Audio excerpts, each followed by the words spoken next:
رب العالمين والصلاة والسلام على أشرف الأنبياء والمرسلين سيدنا ونبينا وحبيبنا وشفيعنا ومولانا محمد وعلى آله وصحبه أجمعين. ہر وقت خصوصاً جمعہ کے خطبے میں کی جاتی ہے، بلکہ جمعہ کے خطبے کے ارکان میں سے دونوں خطبوں کے ارکان میں اللہ کے تقوی کی وصیت ہے. سال کے آغاز میں اس کا استحضار لوگوں کے سامنے رہے، اس لیے اس آیت کریمہ کو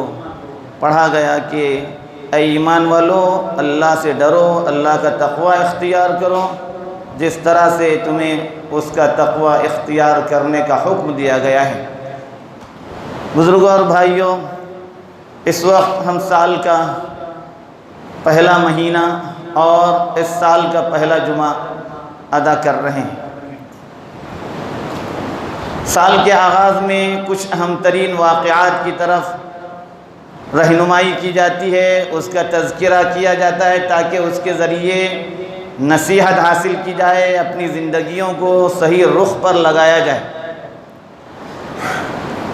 اس مبارک مہینے کے اندر جس کو اللہ تعالیٰ نے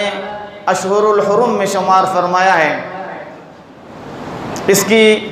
10ویں تاریخ کو جس کو یوم عاشوراء کہا جاتا ہے،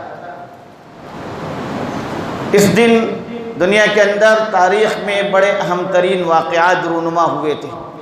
اس میں سے ایک اہم ترین واقعہ جو تاریخ میں ہمیں ملتا ہے اور جس کا تذکرہ قرآن پاک کے اندر کئی جگہوں پر آیا ہے، وہ سیدنا موسیٰ علیہ السلام جو اللہ کے کلیم تھے، اللہ سے جن کو گفتگو کا شرف حاصل ہوا تھا. اللہ تعالیٰ نے سیدنا موسیٰ علیہ السلام اور آپ کی قوم کو ایک ایسے ظالم اور جابر اور متکبر شخص پر فتح عطا فرمائی تھی جس ظالم و جابر نے ظلم کی تمام حدیں پار کر دی تھی، جس نے کمزوروں کے تعلق سے جو کچھ کرنا تھا وہ کر چکا تھا، حتیٰ کہ اپنی ذات کے تعلق سے تکبر کے اعلیٰ درجے پر پہنچ کر کے، تکبر کی تمام حدوں کو پار کر کے، ظلم کی تمام حدوں کو پار کر کے خود اپنے آپ کو کہتا تھا انا ربکم الاعلی، میں تمہارا سب سے بڑا رب ہوں. لیکن اللہ تعالیٰ نے اس ظالم کا، اس جابر کا، فرعون کا معاملہ جو کیا، سیدنا موسیٰ علیہ السلام اپنی قوم کو لے کر کے نکل رہے ہیں، دریا سے پار ہو رہے ہیں. اللہ تعالیٰ دریا کے اندر راستہ نکال دیتے ہیں. موسیٰ علیہ السلام کا معجزہ ظاہر ہوتا ہے کہ پانی دونوں ایک طرف ہو جاتے ہیں، پانی اور راستہ بیچ سے نکل جاتا ہے، خشکی ہو جاتی ہے. موسیٰ علیہ السلام اپنی قوم کو لے کر نکل جاتے ہیں. اسی راستے میں جب فرعون آتا ہے اپنی فوج کے ساتھ، اپنے لاؤ لشکر کے ساتھ، جو موسیٰ علیہ السلام اور بنی اسرائیل کو تباہ کرنے کی غرض سے آیا تھا، خود تباہ ہو جاتا ہے. اللہ اس پانی کو حکم دیتا ہے، پانی مل جاتا ہے اور موسیٰ علیہ السلام اور آپ کی قوم کے سامنے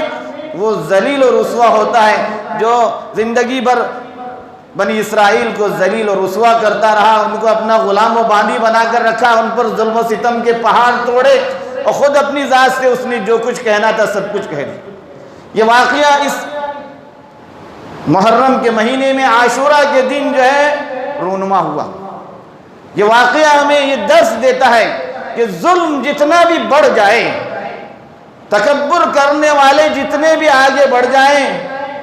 ایک وقت ان کے لیے آئے گا کہ وہ ذلیل و رسوا ہو کر رہیں گے.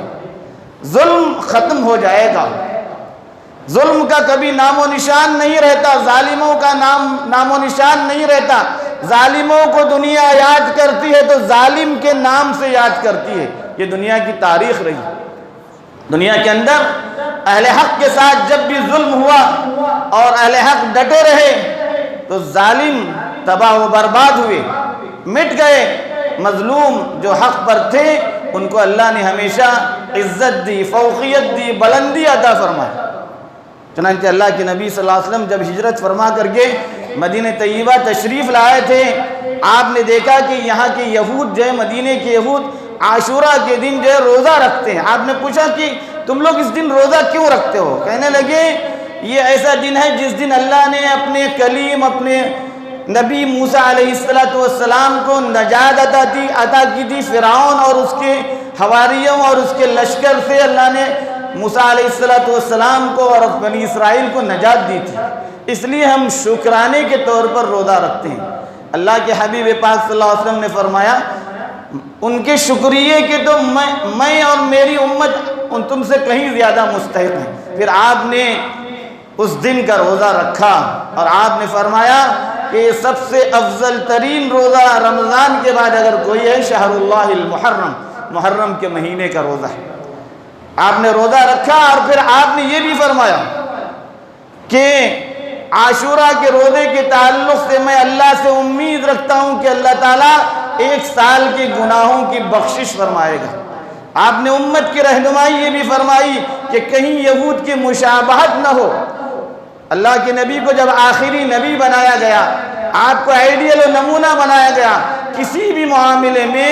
غیروں کی مشابہت نہ ہو پائے۔ اللہ کے نبی صلی اللہ علیہ وسلم نے فرمایا کہ اگر اگلے سال تک میں دنیا میں رہا تو میں اس کے ساتھ پھر 9 دن کا بھی روزہ رکھوں گا۔ اس لیے علماء نے لکھا ہے کہ عاشورہ کے روزے کی ترتیب یہ ہے کہ آدمی 10ویں دن یا اس سے پہلے 9 اور 11 دونوں میں سے کوئی ایک دن کا روزہ ساتھ میں رکھے۔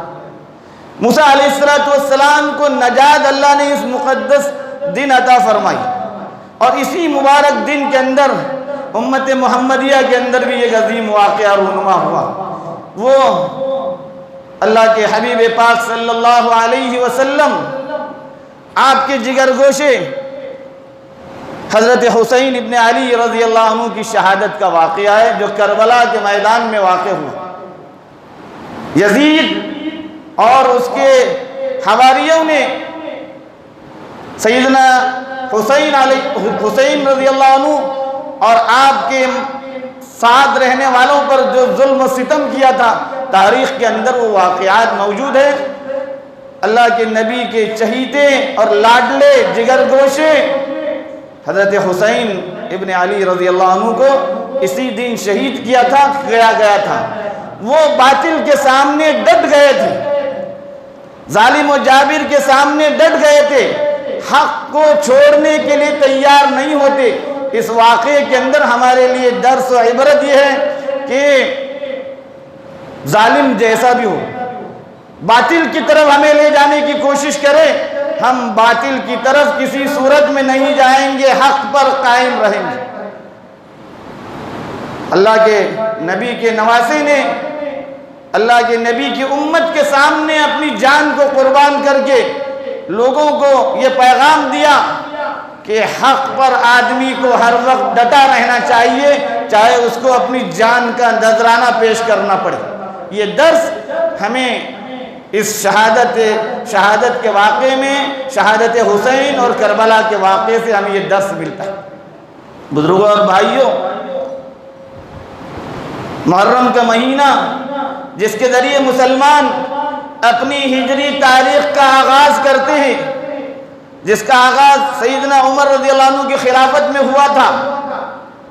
کہ ہجرت کے واقعے کو اہم ترین واقعہ قرار دیتے ہوئے وہاں سے جو ہے سال کا آغاز کیا جاتا ہے، اسلامی سال کا آغاز وہاں سے کیا جاتا ہے، محرم کے مہینے سے کیا جاتا ہے۔ ہجرت کے واقعے کو بنیاد بنایا گیا۔ ہجرت رسول، مکے سے اللہ کے نبی کی مدینے کی طرف ہجرت، واقعہ ہم سب جانتے ہیں۔ کیوں ہجرت کی گئی تھی؟ اللہ کے دین کے لیے، اللہ کے دین پر ثابت قدم رہنے کے لیے، اللہ کے دین کو قیامت تک آنے والے لوگوں تک پہنچانے کے لیے اللہ کے نبی نے اپنے محبوب ترین وطن مکہ مکرمہ کو آپ نے چھوڑا، جہاں آپ پیدا ہوئے، آپ کا بچپنا گزرا، آپ کی جوانی گزری، زندگی کے پورے 53 سال آپ کے مکہ مکرمہ میں گزرے تھے۔ وہاں آپ کے رشتہ دار تھے، آپ کے چاہنے والے تھے، آپ کے عزیز و اقارب تھے، اور جاتے ہوئے آپ نے یہ بھی کہا تھا،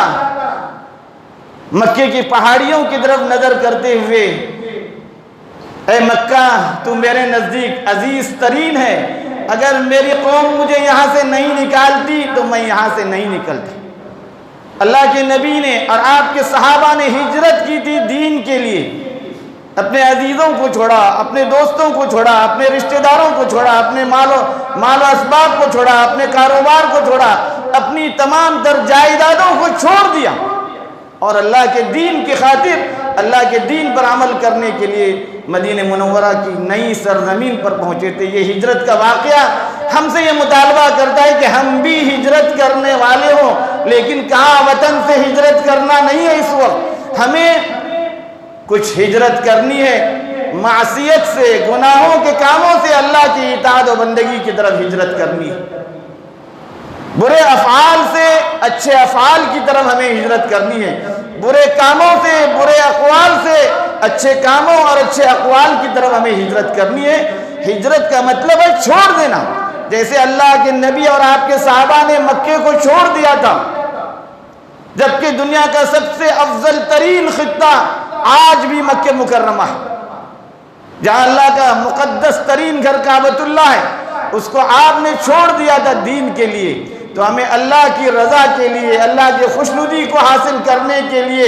اللہ کے نزدیک کامیابی حاصل ہونے کے لیے ہمیں گناہوں کو چھوڑنا ہے، اطاعت کے کاموں کو اختیار کرنا ہے، بندگی کے کاموں کو اختیار کرنا ہے جس میں راحت ہے، آرام ہے، سکون ہے، چین، اور جس کو اختیار کرنے میں